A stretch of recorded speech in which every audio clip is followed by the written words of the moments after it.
नमस्कार, news flash में आपका स्वागत है। बढ़ते हैं आज की खास खबरों की ओर। शिक्षक का स्थान भगवान से भी ऊपर है, ये कहना है स्कूल शिक्षा एवं पंचायत राज मंत्री मदन दिलावर का। जयपुर के नासिंग सर्किल के पास स्थित भट्टा रत्नसिया के इंद्रलोक ऑडिटोरियम में लॉयंस इंटरनेशनल डिस्ट्रिक्ट 32-33 E1 के प्रांतीय शिक्षक सम्मान समारोह अभिनंदन का प्रांत में पहली बार जयपुर के प्रसिद्ध शिक्षाविद लॉयन LC भारतीय सहित 151 शिक्षकों का पूरी गरिमा एवं हर्षोल्लास के साथ सम्मान किया गया। समारोह की अध्यक्षता PMJF district governor lion Sunil Arora, मुख्य अतिथि के रूप में स्कूल शिक्षा एवं पंचायती राज मंत्री मदन दिलावर एवं विशिष्ट अतिथि के रूप में राष्ट्रीय व्यापारी कल्याण बोर्ड भारत सरकार के सदस्य सुभाष गोयल ने की। कार्यक्रम का शुभारंभ मां शारदों को नमन करते हुए अतिथियों द्वारा दीप प्रज्वलित करके लॉयंस ध्वज वंदना एवं राष्ट्रगान के साथ की गई। प्रोग्राम कन्वेनर पंकज पुलासरिया ने बताया कि जिसमें special executive officer lion RS Madan के मार्गदर्शन में जयपुर के रीजन चेयरपर्सन, जोन चेयरपर्सन, अध्यक्ष, सचिव, कोषाध्यक्ष एवं सभी सदस्यगणों का विशिष्ट सहयोग मिला। डिस्ट्रिक्ट गवर्नर सुनील अरोड़ा ने कहा कि यह सामूहिक समारोह आयोजित कर प्रांत में इतिहास रच दिया है। शिक्षा मंत्री मदन दिलावर ने लॉयंस द्वारा किए जाने वाली सेवा गतिविधियों की प्रशंसा करते हुए गौ माता के संरक्षण एवं पॉलीथीन के बहिष्कार की अपील की, तो खचाखच भरे सभागार ने ऐसा करने का कृत संकल्प लिया। विशिष्ट अतिथि सुभाष गोयल ने पर्यावरण को बचाने के लिए अधिक से अधिक पेड़ लगाने की अपील की। शिक्षा ग्रुप 2 के संयुक्त शासन सचिव मनीष गोयल ने अपने उद्बोधन में 14 सितंबर को आयोजित हिंदी दिवस समारोह में लायंस क्लब को आमंत्रित करते हुए राजभाषा हिंदी के गौरवशाली साहित्य पर प्रकाश डाला। रीजन चेयरपर्सन रीना पुलासरिया ने बताया कि गुरुजनों को शॉल उड़ाकर श्रीफल एवं सम्मान पत्र भेंट कर सम्मानित किया गया। इस अवसर पर राजकीय उच्च माध्यमिक विद्यालय मूल्यपुरा बीड़ की बालिकाओं द्वारा आकर्षक एवं सुंदर सांस्कृतिक प्रस्तुतियां दी गई। समारोह में पूर्व प्रांतपाल लॉयन अशोक ठाकुर, सह प्रांतपाल द्वितीय लॉयन आशुतोष वशिष्ठ सहित प्रांत के पदाधिकारीगणों की सादर मौजूदगी रही। कार्यक्रम का मंच संचालन प्रीति सक्सेना द्वारा किया गया। सभी अतिथियों को प्रांतीय कोऑर्डिनेटर लॉयन OP मंगल द्वारा धन्यवाद ज्ञापित किया गया। एक डॉक्टर की गलती कब्र में दफन हो जाती है। एक इंजीनियर की गलती बिल्डिंग की दीवारों में दब जाती है। एक वकील की गलती काले कोट में दफन हो जाती है, काले कोट में छुप जाती है। परंतु एक शिक्षक ही एक ऐसा है हमारे समाज में कि जिनकी अगर कहीं जरा सी भी कोई गलती होती है तो पूरे हमारे समाज को प्रभावित करती है, समाज को छलक जाती है। अभिप्राय यह है कि पूरे हमारे समाज में सबसे ज्यादा अगर जिम्मेवारी किसी पर है आज के समय में तो हमारे सम्मानित शिक्षकों पे ही है। नमन और आपको धन्यवाद। और प्रोग्राम का रूपरेखा हम लोग इस प्रकार से रखेंगे। हम लोग चलेंगे आपका region wise, region 3, region 4, 5, 6, 7 and उसके बाद में अपन चाहेंगे कि जो भी हमारे पास में 4 क्लब जो बाहर से आए हैं हम उनका करेंगे। लेकिन अगर डीजी साहब अगर आप हमें परमिशन दें तो जो बाहर से 4 क्लब है हमारे पास हम उनका सामान पहले करना चाहेंगे, बिकॉज उनको बाहर निकलना भी है ना। तो हम जो पहले 4 क्लब बाहर से हैं, हिंडौन, चूरू, श्री माधोपुर और फतेहपुर, इन 4 क्लब को हम पहले लेंगे। उसके बाद में हम रीजन 3 से शुरू करेंगे। धन्यवाद।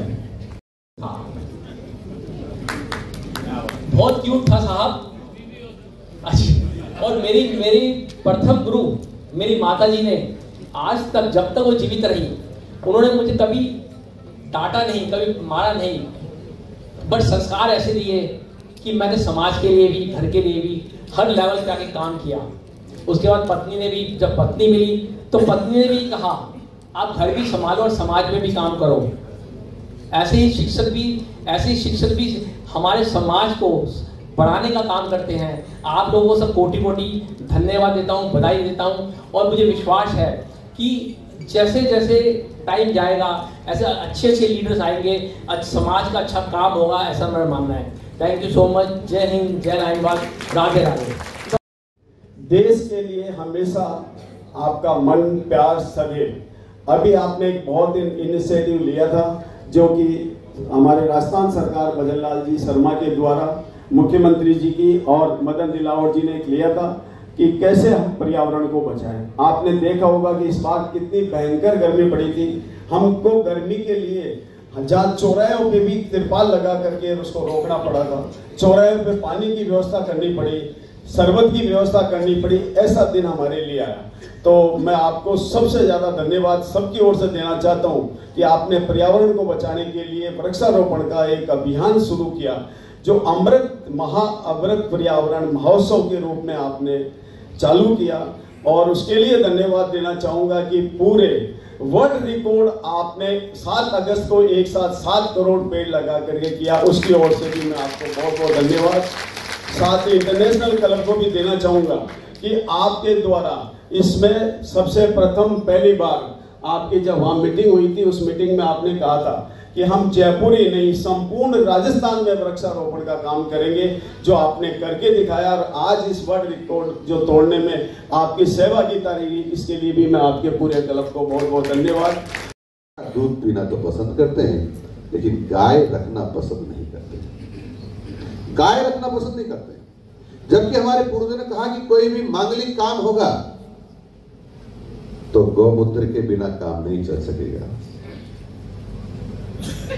और ये तो इतनी छोटी छोटी शीशों में भर के आने लगा, गौमूत्र इतनी छोटी छोटी शीशों भर के आने लग गया।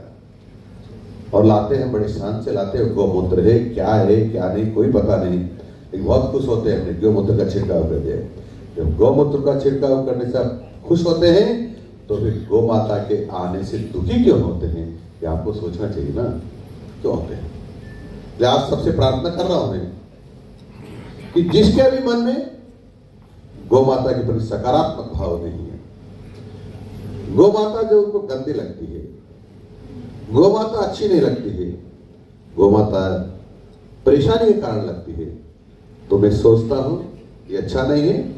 यदि हमको निरंतर प्रगति करनी है तो गौ माता का आशीर्वाद हमको नितांत जरूरी है। और गौ माता जब ही आशीर्वाद देगी जब हम उसके नजदीक जाएंगे, और नजदीक ही नहीं जाएंगे तो आशीर्वाद कैसे मिलेगा।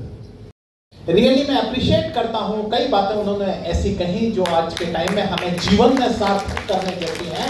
और शायद ऐसे ही व्यक्तियों के लिए वो 4 पंक्तियां बनी हुई हैं जिनके मन में कुछ करने का विश्वास जिया करता है, वही विरोधाभास में निर्माण किया करता है। चुभन और चोटों को जो सहज सहा करता है, समय सदा ऐसे योगियों का सम्मान किया करता है, समय सदा ऐसे योगियों का सम्मान किया करता है। वो शिक्षक जो उनको ज्ञान देते हैं, वही ज्ञान के बदले हमको एक अच्छा माहौल मिलता है। घर परिवार में जो भी हमारे साथी अपने बच्चे थे, क्योंकि शिक्षक अगर ये कह देगा कि आज मंडे है, चाहे ट्यूसडे ही हुआ हो, तो हमारे बच्चे यही कहेंगे कि आज मंडे है। उनके शिक्षक का लिखा हुआ, कुछ भी सिखाया हुआ कोई भी वाक्य हो, कोई भी पढ़ाई हो, किसी भी संबंधित हो, पर हमारे बच्चे उस वाक्य को पत्थर की लकीर की तरह मानते हैं। ये शिक्षक का सबसे बड़ा है कि वो पेरेंट्स की बात नहीं मानते, पर शिक्षक की बात मानते हैं। तो शिकायत नहीं करता था कि गुरु क्या सिखा रहा है। गुरु उसको कह रहा है कि जा आपके साधारण मृग छाल पहन के जाइए, भिक्षा मांगिए, और वहां से जो भिक्षा में मिलेगा उसको लाके खाइए, जाके नदी में जाइए और पुष्प तोड़ के लाइए और अपनी चटाई बनाइए। ये सारे प्रैक्टिकल एक्सपीरियंस, जिसे कहते हैं आप हैंड्स ऑन प्रैक्टिकल ट्रेनिंग जो थी उस जमाने में हमारे गुरुकुलों में दी जाती थी। और आप देखिए 1835 में जब लॉर्ड मैकॉले ने ब्रिटिश पार्लियामेंट में भाषण दिया और ये कहा कि मैं इस पूरे देश की पूरी लंबाई और चौड़ाई में घूमा हूं और मुझे कोई व्यक्ति ऐसा नहीं मिला जो बौद्धिक क्षमता से कमतर हो, झूठ बोलने का उसको आदी हो, या किसी प्रकार के चारित्रिक दौर्बल्यता मैंने उसको नहीं देखी है। तो ऐसे देश को अगर हमें पराधीन करना है तो हमें ऐसी शिक्षा प्रणाली लागू करनी होगी जिसमें वो सोचे, अंग्रेजी में सोचे, और जैसा हमारे यहाँ का हमारी जो लाइब्रेरीज हैं उनका जो पुस्तक का ज्ञान है उसके माध्यम से वो हमें ऐसे बाबू उत्पन्न कराए जो हम कहें वो करें। और वो प्रणाली 1835 के बाद में लॉर्ड विलियम बेंटिक ने वहां भाषण देने के बाद में उसको लागू की, और उसके बाद से जो हमारी शिक्षा प्रणाली पिछड़ती चली गई। अभी जो है ना, रीना जी का सहयोग कम नहीं है, वैसे मैं रात में देख रहा हूँ।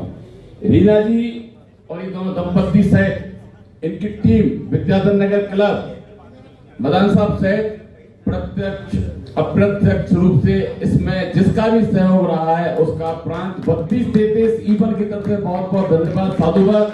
और सम्मानीय गुरुवर जो पधारकर हमारी शोभा बढ़ाई, हमको गौरवान्वित किया, उनके लिए भी बहुत बहुत नमन करता हूँ, वंदन, बहुत बहुत धन्यवाद। वंदे भारत, वंदे मातरम, भारत माता की। Thank you.